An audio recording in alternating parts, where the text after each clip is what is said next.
on point with fighting suicide in youth. I think the last program that we had last week, this was a resulting topic from that discussion. And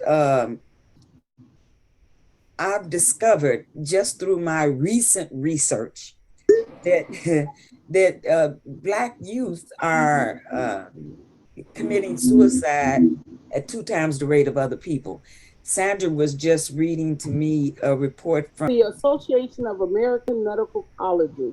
They're okay, located in Washington, D.C., and they have a 202-828-0400 telephone number. They're 655 K Street, Northwest Suite 100 in Washington, D.C. And Human Services, and another from another scholarly organization. okay. So before we get started with this research, can I have you introduce yourself, Abina, and give us a little background about you, and then we'll go on to Dr. Jackson and Sandra, and then we'll go into the meat of the conversation. Okay, I am Reverend Karen Calhoun, as we shared today, and that came from Garrett Evangelical Theological Seminary. And I'm a womanist theologian, and this topic is important to me because it is a theological topic. For me, it's not political, it's not social, it's definitely not religious. Okay. Because we've lived long enough to know that that's not what kids do. Okay, I love that. Dr. Jackson, please introduce yourself. My name is Dr. Don Jackson, and I'm the president and co-founder of the Community Peace Program, which is a 501c3 not-for-profit organization that seeks to eliminate or greatly curtail homicides in Inglewood community. Thank you, sir. Thank you. And Sandra, would you called introduce Inglewood yourself? Valley. Oh, you're not done. I'm sorry. Go ahead. I'm sorry. Go on, Dr. Jackson. We want to do this by introducing a fundraiser called the Inglewood Valley Stars Talent Show, which features children 5 to 13. The money from that fundraiser we place in the fund that anyone that murders anyone in the Inglewood community, whether that's through gang violence, police violence, domestic violence, or just children in general being murdered, placing the fund for the automatic arrest and prosecution of said individuals. Thank you. I thought you were done because your conversation froze. So I thought you were done. I'm sorry. Okay, thank you. Sandra, introduce yourself, please. Hi, I'm Sandra Campbell, retired civil rights officer, community activist, just here to continue to learn and share as much as I can. Thank you, ma'am. Thank you. Now, Reverend Abina she instituted this conversation from the last discussion that we had a week ago. So I'd like for her to open us up and tell us from which basis she comes with this discussion on suicide with the youth.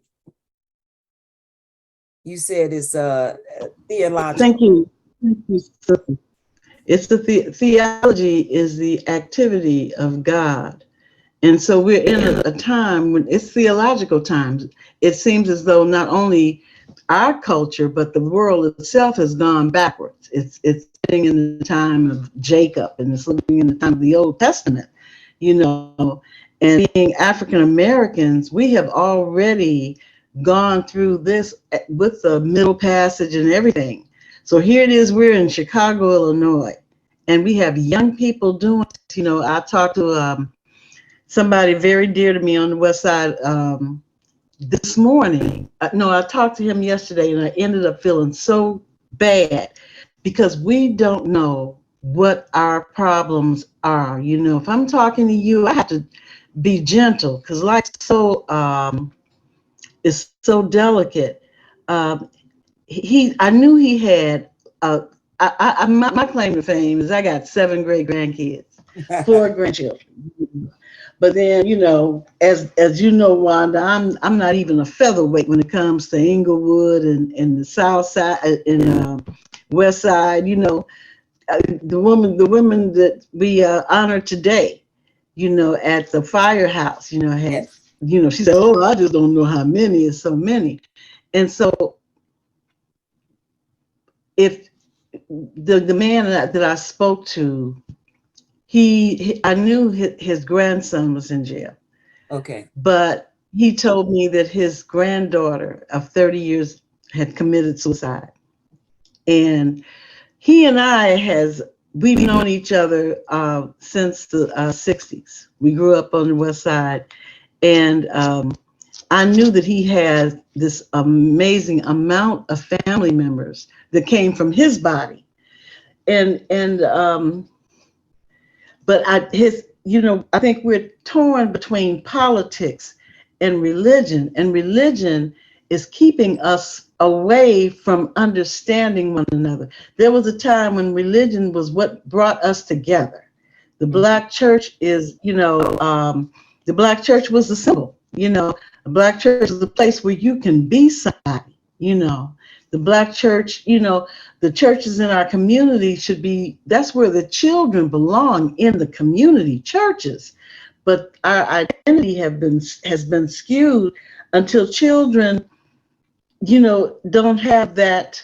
They don't have what we have, and we're not aware of it simply because time has simply speeded. I think we keep blaming each other. We blame the white man. We blame this. We blame that.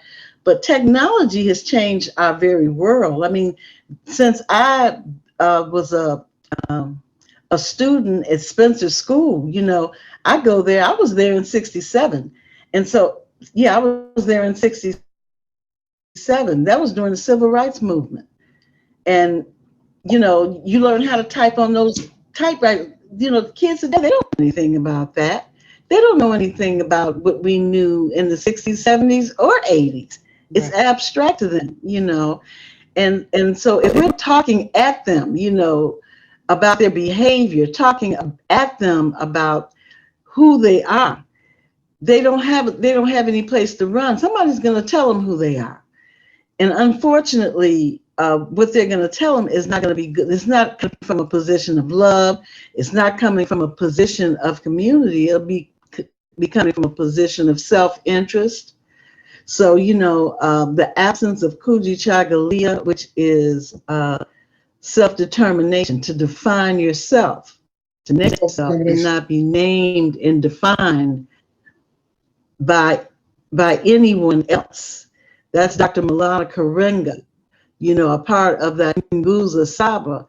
That would be one approach out of millions of approaches we really would have. But I think as elders and the foundation and platform for them, we have to be able to engage one another. We have so many secrets until democracy has become a secret, because the elders, and then you got I've got 5 generations in my family. When my father moved on June 23rd,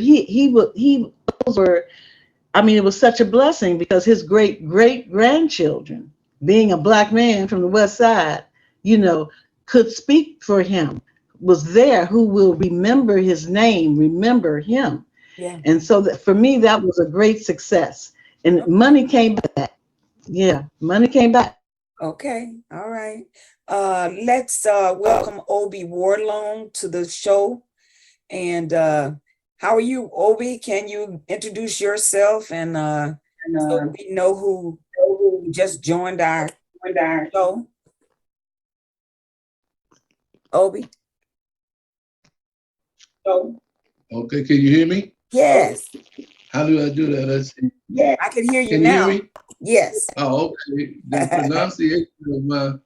pronunciation of my slave name is Word Law. Word law. Okay. I meant to say word law. Oh, I know. You've been knowing me so long. Word law. Yes. The word is law. But Obi, which is I'm most proud of, that I've been perpetuating throughout.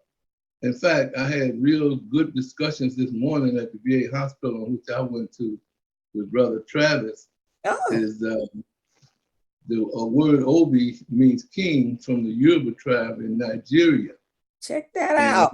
Okay. And when I was growing up, I didn't want to use it because my mother didn't want a junior.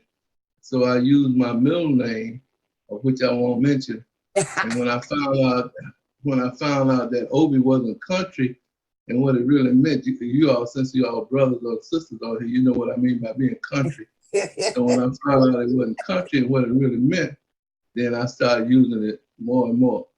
So I adopted a phrase they called "follow the money from A to Z," and Travis and I have been using that moniker for the last 20 years. So I'm all over the country. I did a lot of extensive traveling and play a lot of golf. And people know me by "follow the money from A to Z," and so that's my history. Okay, so tonight's discussion is on youth suicide, and Reverend Abina brought the topic up from our last discussion, and Sandra and I have done just a little research on the rate at which our young people are committing suicide, and it's astronomical. I mean, it's like twice as many Black children are taking their lives versus others, versus white people. Okay, can I make a comment on that? We just lost, my wife and I just lost our great grandson 3 or 4 months ago for suicide. Oh my He God. committed suicide he was 11 years old and he committed suicide in Las Vegas. Oh my God. And he felt like he was being bullied, and he had attempted a couple of times, but coming up a little more recent, Travis and I was in a meeting with Alderman Barnett and Alderman Mitz on the West Side, who was one of the West Side Ministers Coalition. She gave a dinner or breakfast or something, a dinner. So we had a bunch of young people sitting around the room from 23 down to about 12. And those young people were talking about how lost they are. So the examples of older Black people are not really there for them. We think we are.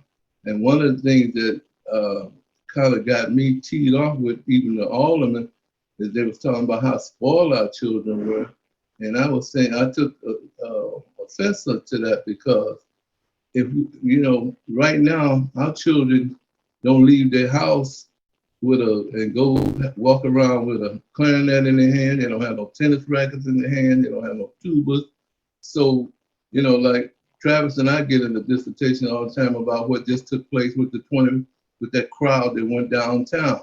Yes. Well, yes. Our new mayor said we got to stop throwing our children on the bus. But what's the reason for that? Why are they feeling disenfranchised? Yes. But now I also say that those children are warriors and young people. And if I gave you my statistics, when I was their age, they didn't do no more than I did. It's just that we didn't get caught. Yeah. I can see that. Yeah. Right, because we had a bicycle train. I grew up on Halsted in Congress before the expressways, etc.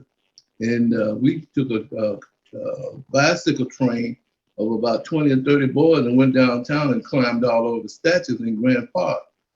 So nobody mentioned that, but by the time the police came, we had just dispersed. But and then some of my friends helped create the Vice Lord. And then also Travis and I are part of an organization called, what is it, CORE? Not CORE. I can't think of the name of the organization. And the lady that helped found it was talking about how the University of Chicago paid the Blackstone Rangers to burn down some houses so that the University of Chicago could expand.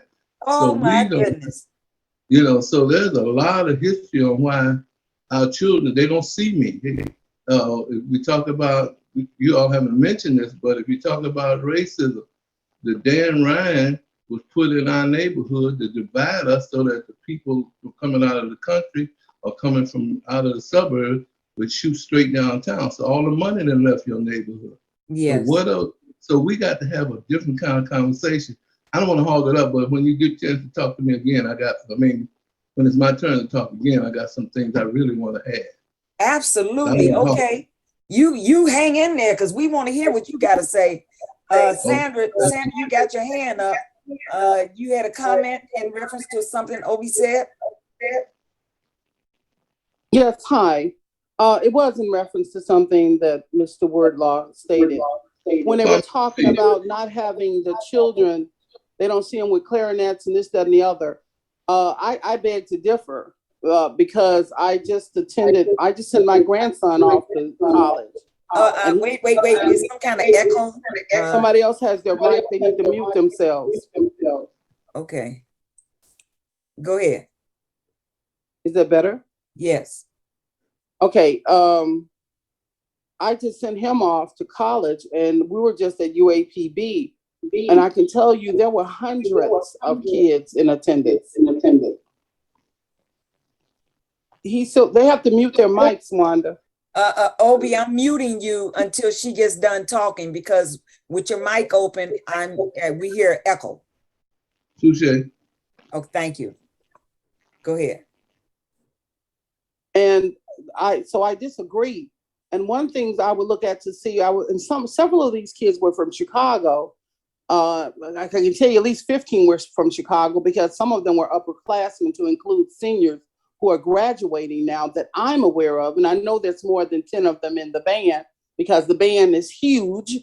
The other thing we discussed, there were several who were going to Jackson State. There were a few that were going to Alabama. And these were on band scholarships. So we're not talking about all the other scholarships that are out there. And several of the young ladies that were there who were the dancers, who you actually see that are contributing. I have several friends of mine. One of mine, her young daughter just became the director of an organization. The other one just got another large promotion and opportunity to get her PhD through Google. She's only 7 in the United States who was awarded that opportunity, and they're Black. I should say all these people are Black. So when you talk about the kids not having stuff, and I disagree that our kids are spoiled. I agree with you on that. What I have a problem with is the parents. I have a problem with the parents, and I have a problem with the grandparents. Because many a time when I'm sitting down talking to other parents and grandparents, these grandparents and parents are very young, some of them, and they are also participating in this bad behavior, to include the inebriation and getting high, smoking weed. Their grandkids, anytime your grandkid can say, yeah, my grandma, she smoked weed. I sent her a blunt and we were sitting up there doing this, this, and this, and this. That is not cute. That is not cute. That is not cute. That it is totally unacceptable. Sitting up drinking and getting high and saying, oh, I got lit, because this is what is really occurring here in Chicago and some suburbs. Because I heard it from kids that even live in the suburbs. So when you wonder why especially with our Black men, because I'm the grandmother of 5. I had 4 grandsons. We just lost one to cancer, who was a teenager in January. He was 16. So I'm still the grandmother of 3 Black males and the grandmother of a granddaughter and a great grandmother of a little girl. We don't set our kids up for failure. And again, similar to what Dr. Karen said, we can't expect other people to do this for us. All this starts at home and it stays at home. And yes, the church. There was once upon a time when the church was the go-to place for Black folks. We couldn't go anywhere else. I grew up during that time. I have great aunts. I was blessed to have known our great parents and my great aunts and some of my great great uncles and aunts and my great great great grandmother, because she only died in 1968 and I was born in 1959 and she was over 100. But at the same time, our parents, our grandparents, our aunts, our uncles, our older cousins, they remain diligent and appropriate with us at all times. They inspired us and encouraged us to go forward, wanting to see that these kids they don't look for tomorrow. All they have is right here and right now. And that's not their fault.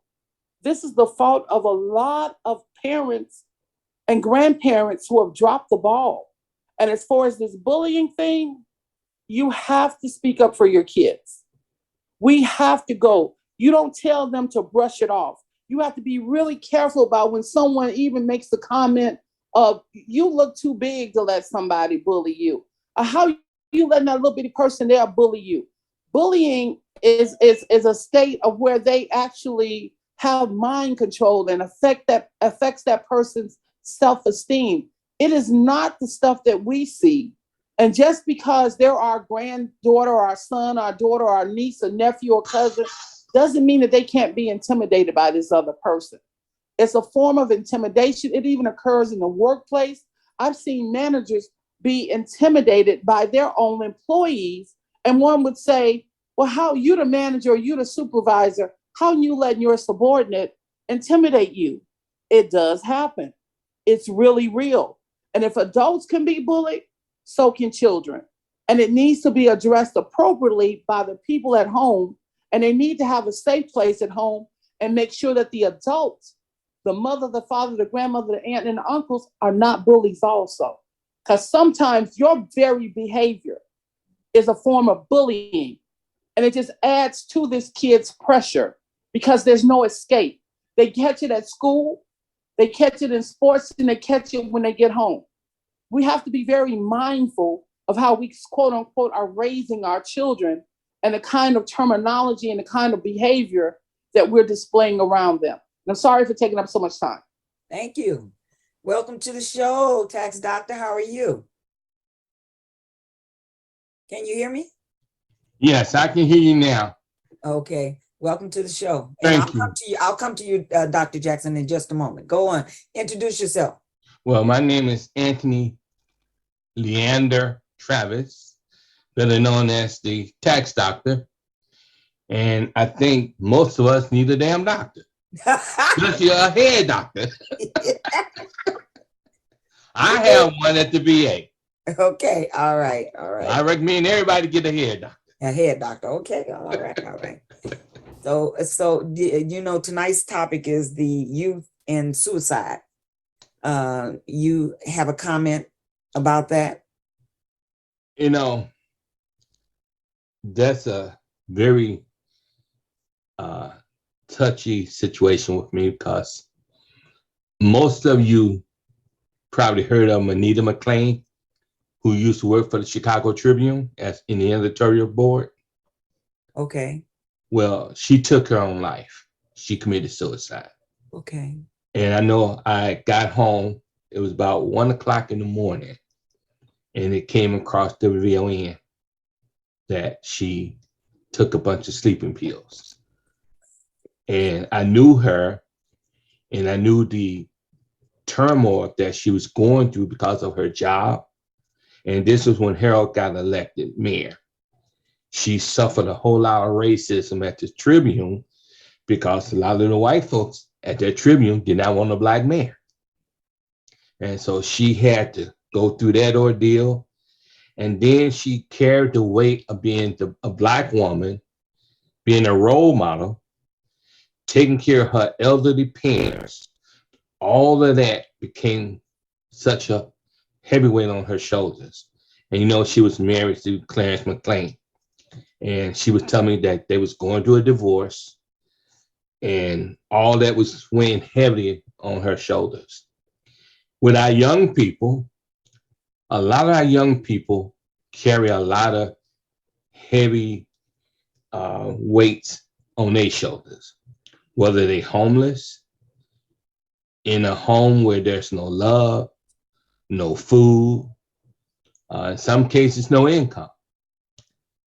And our young people do some crazy things, just like other folks' children do some crazy things.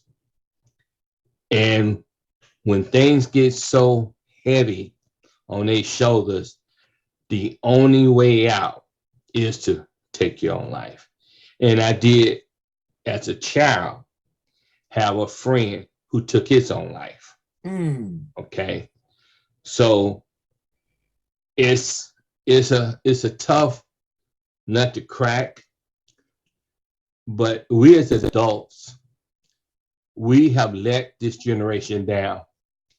And then the Black community, because when I was growing up in Maywood, we had matins out there on First Avenue, and then you had the mental health facility in Tinley Park.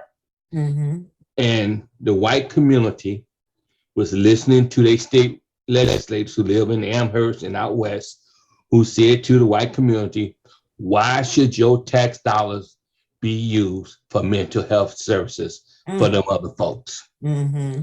And because those white folks bit into that forbidden fruit, realized Yeah. that they made a major mistake by deciding to let their tax dollars be cut. So mental health got cut in this state. Yeah. And it's not by accident. Racism was the key factor in that movement. And Obi is on the line here. One of the things we have to realize, and the sad part is, when it comes to our tax dollars can be utilized for any and everybody. But the white community take the position they don't want their money used for us and everybody. And that is the wrong attitude to have, because you know what, folks? We're all in the same boat tonight. A lot of young people are taking their lives. A lot of my soldiers, veterans, are taking their lives.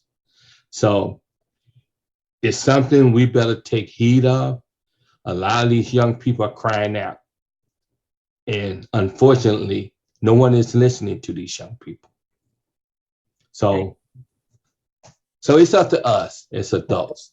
It's up to us.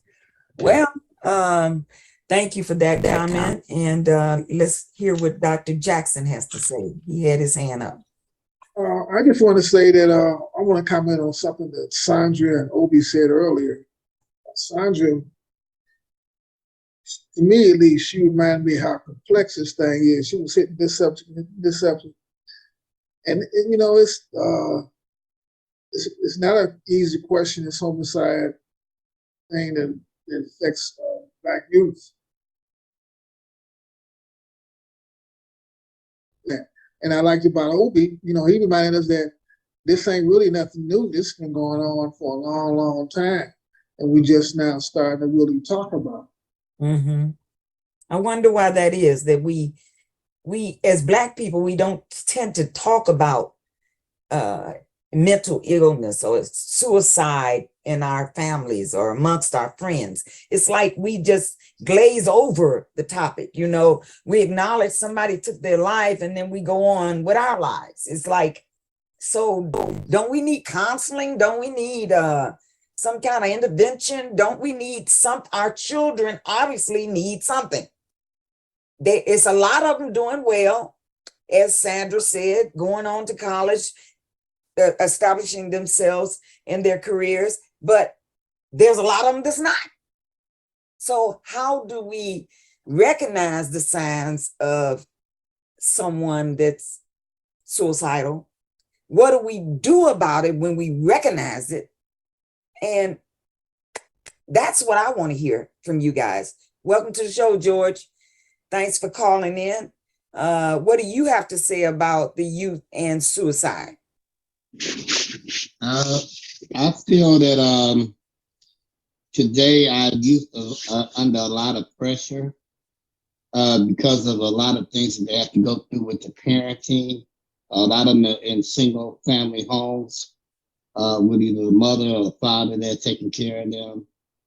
It's not enough money being brought into that household to support the kids, and a lot of times the kids got to go out and try to also help make a way for their household to survive because the rents like triple what it probably should be, and so that's creating stress on the family, and the kids are finding themselves trying to be adults when they barely can be kids. Right. And so I feel a lot of them are trying to find outlets and ways to get out of situations that they are that may start in the home.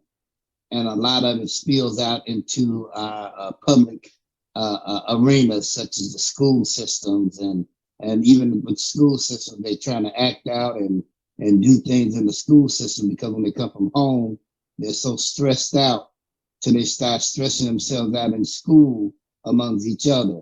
And that creates another set of peer pressure amongst themselves to act out or show or try to get themselves to show approval, or that they are the ones that maybe even you need to come to that can comfort the other ones. And a lot of times that's when you find people that may mean them no good, such as gang leaders or other people that's got a network of something that want to bring and welcome those type of individuals into their arms because they're not getting certain loving things at the home. The community is not showing enough community engagement as far as clubs or environment or after school programs that they can go to as safe havens for them to be around. So they try to enact a lot of this stuff in school systems. And then what happens with that is the school system shut down on them, or is not giving them adequate training, teaching, homework is not getting them involved and stuff. So they find themselves looking at things like social media and outlets like that to relieve some of the stress, tension, trauma that they're going through. And then on social media, what do they have? They have a lot of stuff that's targeted toward them in negativity, as far as sex, as far as violence, as far as things that they can get into that's just on TikTok and other stuff that they make in 1 to 2, 3 second commercials to relieve some of the tension and stress. And now advertisers and other, even themselves, they're targeting those kids to go out and get together to meet up at the beach, at the park, at the center somewhere. And then when they go down there, they're enacting a lot of stress, a lot of trauma, a lot of things that they see in TV and twerking and juking and this, and that, the other, to just get out and feel like they love by somebody. And you see that now being expressed in the streets, at the beaches, out downtown, at some of the convenience stores. And some of them just want to relieve the tension and the stress and have a good time, whether they're at the beach or downtown or somewhere. But there's others that help organize this stuff that want to create an environment where they can smash and grab or take and steal and loot and things of that nature. So they take advantage of situations. And then in some of that, you get a lot of gang violence, people popping off guns and other stuff because they don't mean right in the first place. And so a lot of that peer pressure and other stuff is leading some of these kids to feel like, what do they do? Because now, what are they getting any love at? They're not getting it at home. They're not getting it from the school system. They don't have any programs that's showing them and giving them programs that's keeping them occupied or busy. Not all of them, but most of them, in general, they're going to go to the TikToks and the other stuff, because mostly all of them are on the social media and the TikToks. And that's leading them into other stuff where if you think you got someone that's smart and that's not, dumbed down by the system or feeling like they got a SSI or something, then they're trying to lead to charge. They want to be the leaders of society, and they're leading them to ways that they can make extra money to survive. Because now they still got to buy these high-priced clothes, gym shoes, $300-400 a pop, pants, and $200-300, and shirts, $200 for a shirt, $100 for a shirt. That's a lot of money they would have to raise. Most of us grown-ups couldn't afford to buy some of the items that these kids are buying now. The grown-ups are dealing with rent being $2,000, $3,000 for a single 2-bedroom apartment. So it's no affordable housing. Still, it's creating stress on the parents taking it out on the kids feeling like they have nowhere to go, nobody really love them, and a lot of pressure on them. And I can see how some of them just want to commit suicide.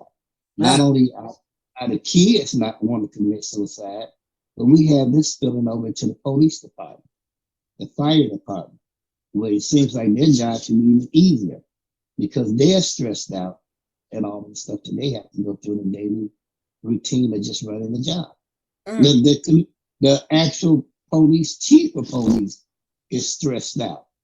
You know what I'm saying? He got to sit out from each one of them. From the guy that got fired, he sitting out, he was drinking, and he on the job still trying to get home and stressed out when he's drinking on the side of the road. So the models these children have to look at are that they may be mimicking what they see happening in the general population. As you just said, the police are they're overwhelmed. The fire department, they're overwhelmed. Obi was talking about how folks are just, I mean, people are just, we need to talk about what's going on. Oh yeah. We need to talk about how to help our children come to the realization that the world they live in is an ever-changing world, and they have to evolve with it and evolve through all the stress. They got to want to stay here because they're our next leaders. Right. They are tomorrow's leaders. And if they all, you know, it's I don't know. I just get so worked up about it. Thank you, George, for that comment. Sandra, you have your hand raised. You have a comment?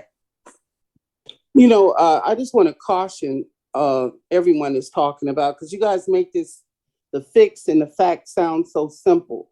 You have a simplicity tone, and I know it's not deliberate. That again, whenever the young people hear this, or their parents, or someone who is a survivor of someone with suicide, it could come across a little offensive. There is no quick fix with this. One thing about suicide is very individualized. And I think we can't stress that enough, because many of the parents, the grandparents, the loved ones, the friends, many of them didn't see the sign. You're not going to find a case. And I heard, and I think something was said by mistake, saying, well, yeah, I can see why they want to kill themselves. No, there is nothing that occurs in this world that is worth you taking your life. And that needs to be stated by anyone that's 21 to 97 that might be on this call. I'm not 97, but I've lived 64 years, and I can tell you I have lived through some things, and I've seen some things occur to other people, and it's not worth taking your life. You need to talk to someone, and there is nothing that's out here that occurs in this world that is worth you killing yourself. Your life is worth more than that. That person is worth more than that to the family. I will agree that we as a people, and I'm saying we only because I'm Black, and I'm proud. I love Black folks, I really do. I work with all kinds, but I love Black people. We as a people, we could do better, and doing better starts immediately. It isn't something, like I said before, sometimes it's a behavioral. Sometimes there's a behavior that we display, and that you're mean to kids you don't mean to be. My grandson, my youngest grandchild, is at the park. The park has a great program, but I have heard them talk to some of these kids when they're coming in that park. I've had to turn around and look, and it's been some of the younger folks. It hasn't been the park staff, and they've said, raised their voice. They've been very snappy with these younger kids, and I've seen the park staff turn around and pull that person to the side and remind them, you're not to speak to him or her that way. These are young children. I should say they're not young children. These are teenagers that are working as the staff, some of them through the park youth job program, some of them through ASM, which is After School Matters, some of them through the new initiative that they put out to give the money to bring some of the teens to work, to get them off the streets for the summer. But because they're spoken to so harshly as the norm, they think that this is the way you should address a child.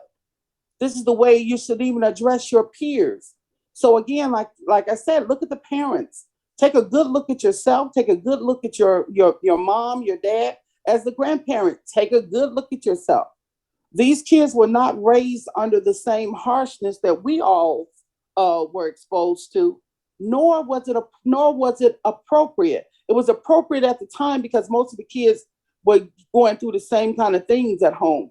But for those who were not getting these whippings with switches and extension cords and all that crazy stuff that didn't have, I didn't have none of that happened to me as a kid. Again, we looked at that and said, oh my God, thank God for my mama. I thought her just threatening me, saying you couldn't go somewhere was a problem. But thank God she didn't actually do none of that stuff to me. Yeah. That right there helped, because you saw someone else like you going through that, helped some of the kids. Many of them, though, turn to alcoholism. If you look at some of the older folks, again, folks our age, a little bit older, these were troubled people. The many of them started drinking when they were young. They started smoking cigarettes or weed or whatever. There was a terrible heroin problem, that was in some of the older ones. So that was their way of coping. Suicide, again, they probably never thought about suicide. They were killing themselves with the stuff they were doing. Now, though, they don't even think about smoking, drinking, or going that far. They just go to the next best, what they think is the next best thing is just to end it all. Because they figure that's the only way the pain and suffering is going to stop, is to just end it all. And that will be the end. And that is something where we got to really reach out, show that we're compassionate, and stop being so punitive and stop being so callous at times. And again, sorry for taking up so much time, because I do want to hear Mr. Wardlaw on his stuff. Let me just say one thing. Sandra, what you said was horrible, but it was very truthful. It was very horrible. Very horrible. So what? Because, the things, what they did, they just started getting high and stuff like that. And that's a very important truth about why things happen. It's not sugarcoating it. It's I get accused of being too direct. Sorry. Welcome to the show, Margot. Thank you for those comments, Sandra and Dr. Jackson. Welcome to the show, Margot. Introduce yourself. I'm Margot Richmond. I'm a peacemaker, and I try to mind my business most of the time. But however, this is a very, very serious issue. We just experienced it in our family, and we have a funeral coming up on Saturday. Oh, wow. And so the difference is I talk to everybody.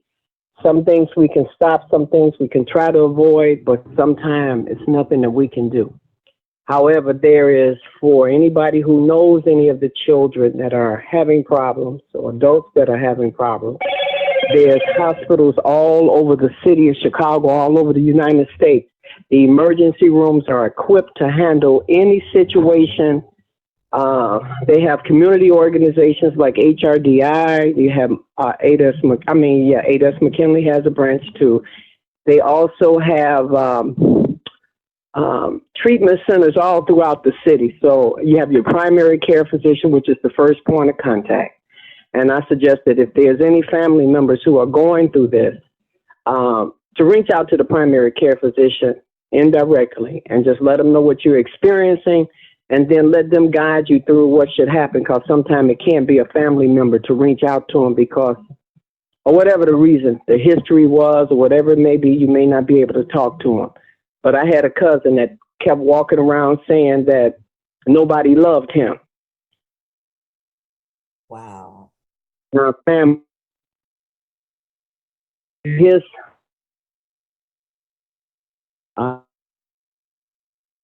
it wasn't enough for him. Okay. So all we can do is just say to anybody else who's experiencing this is lower your voices, listen, even if you don't have an answer, just listen. I have some regrets because he just did what he wanted to do. He was never really, really rude to anybody. He went and he used drugs, which he's been using for a long time, and he went to sleep. So my dad did the same thing. My dad used drugs. He said he was going to use it till he died. My uncle said he was going to use it till he died. They all put it out there, and they did it their way. But it hurts the whole entire family, because if there was something we could have done, I don't think anybody would have let him just go out like that. But that's the way it is, and we have children that are doing this every day, all day long. So families, please have an ear to hear. And I think if we just slow down, it'll be okay. God bless everybody that's out here. And remember, there's people who can't take your voice. There's people who can't take your cussing. There's people who can't take your criticizing. So let us all be conscious and aware of that. God bless everybody. Thank you. Thank you. Obi, I want to bring you back because you said that you wanted to make some other comments once we went around the table. And so we're back at you now. Okay. One of the things that I promise not to ever do again is hopefully, is when we talk about what's wrong with the Black community, I try to come up with a fix. And in my lane, I adopted the phrase that follow the money from A to Z. But I also have created a conversation everywhere I go. And Brother Travis can attest to this. I'll go in a restaurant, and if I see a bunch of brothers, even though it's mixed with other ethnicities, I start a conversation. And one of my conversations is, have you heard of critical race theory? Have you heard of 1619 Project? Have you heard of caste? And I also turn around and add, we got to change the message. So one of the things that I do, not first or last, is I ask, who heard the one drop rule during the days of slavery? So if you got one drop of Black blood in you, then you are considered a Black person. Well, what we're doing to change that around is that if you got one drop of Black blood in you, that makes you the most powerful individual in the world. And we want our children to recognize that they have plenty of power. We have brothers and sisters that say that they're mulatto. So what we're doing, and I have some mixed kids in my family, even though I'm mixed as well, but I go back to almost during the slave auction block. But in the meantime, I'm only interested in taking care of the Black side of us, and you can go back and be whatever other ethnicity you want. When the Nigerians and the Africans come to the United States, we're asking them to stop looking down on us, because my name is Obi, and Obi means king, from the Yoruba tribe from Nigeria, going back to the slave trade. So I'm your niece, your nephew, your daughter, your uncle. So how do you come over here and we don't figure out how to dialogue with each other?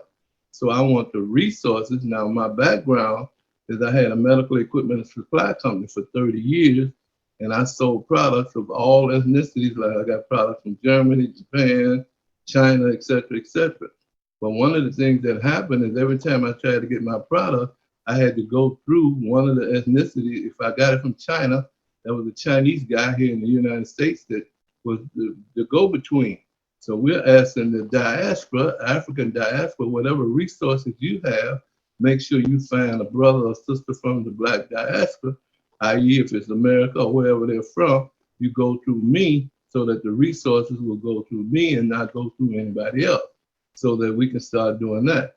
When we talk about, like in Florida, they're talking about banning the books. They don't want to, they want to go back to 1965, when that was the time that we really got a democracy, because that's when we got the right to vote.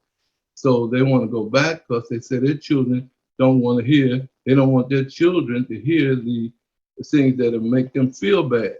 Well, we're asking that all of our politicians, our lawyers, our doctors, our organizations to sue, do whatever injunction that's necessary to make sure that the critical race theory that they don't want to hear is critical that my children hear. We must know who we are. We got to start telling each other who we are. When they talk about woke, I don't know if you are familiar with those phrases. We're asking them, well, I'm woke, so do not have a problem with teaching me how to look for who we are. So those are the kind of things that I'm putting out there on a regular basis on change the message. And I use that to the point where it becomes redundant over and over. Change the message. Whatever message somebody put out that is meant to demean you, you take that same word and make it a positive. So change the message. Change the message. That's my input. Now I have more, but I don't want to, again, I don't want to take up, but I had this conversation for an hour and a half today at the VA West Side. And I have actually, the book that I asked about, the book that I got two books right now that I'm reading, 1619 Project and the Caste System, CASTE. Get that book, please. It's dealing with the hierarchy and how Black people are looked down on throughout the diaspora. We got to change the message. But I have literally sold, not personally went out and got the book, but I have literally sold about 150 books, because like I told you, I would stand up in the middle of State Street and start having this dialogue, the same thing you hear me talking about now. Change the message. Do not let anybody tell me who I am. So if I'm mulatto, and I got I'm half black, that means I am one powerful brother or sister. You women have found, you are the mothers of this earth. How are you gonna, we gonna let somebody else keep telling us something negative? Our children, when I say that our children are lost, they are lost because we haven't made them feel proud of who they are. One brother was going to the university and he felt bad because they made him talking about affirmative action, and he felt bad about it. Take that and run with it. Do not have a problem. They recognize that you're a powerful brother. Here's something else that I don't know how we're going to take this, but we need to think about it. It's against the law to discriminate for employment with any other ethnicity. How many people working for a Chinese company? How many black people working for a Spanish company? If you're not working, if that's racism. So we ought to have our politicians, our lawyers sue, stop this stuff. Now, one of the things that I'm part of, and so is Wanda, we're part of Craig's organization. The what's the name of that organization? Craig. Craig William. Can't think his last name. Craig. Anyway, that organization is made up of 13 social organizations. Yes. What we're saying to them, we need to put an injunction in. We need to get our lawyers. Or one of the lawyers right. One of the dialogues. How many black legal firms do we have? And we need we need black lawyers. Well, I use a number system. The number system that I use is 360. I want 360 specialists in the legal field to put an injunction wherever there's money flowing and it ain't no black people getting a piece, or it ain't enough piece in that issue. Stop it. Put an injunction in. Let's march. Let's do whatever we do, because our children got to start feeling financially healed, and they're not. Now, people tell me, they say, well, black people are spending all their money with each other, but I just told you how long I was in business. I made 25 to 50% markup on some of my products. Guess who got the most of the money? You don't make nothing. So even though I got my products from Germany or China or Japan, the money went back to them. Even though I got my little chump change out of it, I want to figure out how to make sure that the 7 of us get a piece. So when you all talk to Africans, make sure that the Africans know, give me a piece of that resources. China built an airport in Nigeria with Chinese workers. In Jamaica, they're building roads with Chinese workers. The big buck goes to the Chinese, and the 15% of the resources that they don't even honor their money. This is a conversation. I am not complaining. I am saying this is how we need to start doing this. So my suggestion is to create an economic summit, to create a 5 to 100-year program for the black diaspora, and that way everything that we touch that has any potential for finance, we ought to be part of that. Now I got a whole lot, but I'm gonna leave that alone. But that sounds like a strategy that we need to consider. Yeah. Yeah. Okay. And that person's name was Craig Wimberly. That's who you're talking about. Yeah, no, the organization I was talking about. Oh, okay. I can't remember the name of that, but I'll find out, because that Craig does run a very powerful organization. But the dissertation that I had with him enlightened him to the point, changed the message. Whatever conversations people use against you, I mean, I speak Ebonics, whatever conversation people use against you, you take that same word. You don't even have to change and make it a positive. Make it a positive. I like that strategy. That's nice. All right, we have to talk about doing some more on that topic.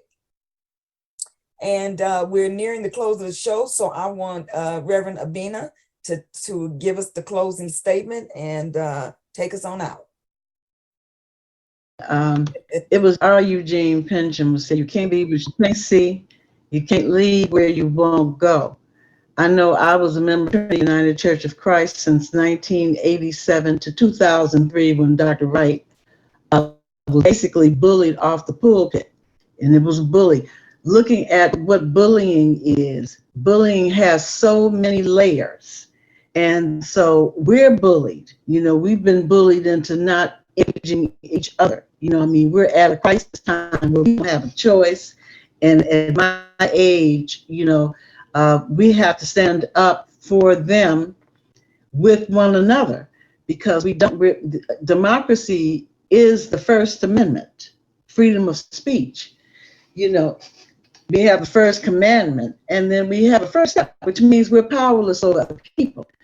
But when we're losing children, I mean, to hear what we're living with, this is another time. And I just thank God for all of you. I mean, what I've heard, it does do my soul well. When I started teaching, I was already a grandmother. So therefore, a lot of those backward strategy that was being used in public education, I did not embrace. A lot of us didn't. Barbara Sizemore didn't. Mara Collins didn't. Jackie Vaughn didn't. We have these amazing women, Virgie Green, and most of us that are not heard of. So, we're on it. We're actually, our glass is half full, because when I put a name on a problem, then it's halfway solved. If there's any information that you all want to share with one another, please put it in the chat. I'll make sure this chat is a part of the feedback that you get back. And I want to say thank you to each of you for the input on the youth and their suicides. And I think this is a topic that we need to continue discussion on. I don't know, Sandra, what would you recommend? Because as you said, it is a very deep subject, has many layers, and it's going to take a whole lot more than this one discussion for us to come up with a strategy to address it. But we need to come up with a strategy to address it, because the youth are our tomorrow men and women. They are our presidents. They are our senators. They are the people that will be running this country when we're no longer here. So we need to make sure they survive and that we help them in any way that we can to do just that. Thank you for attending. Everybody have a good evening. Be blessed. And I look forward to seeing you again next Wednesday. Thank you.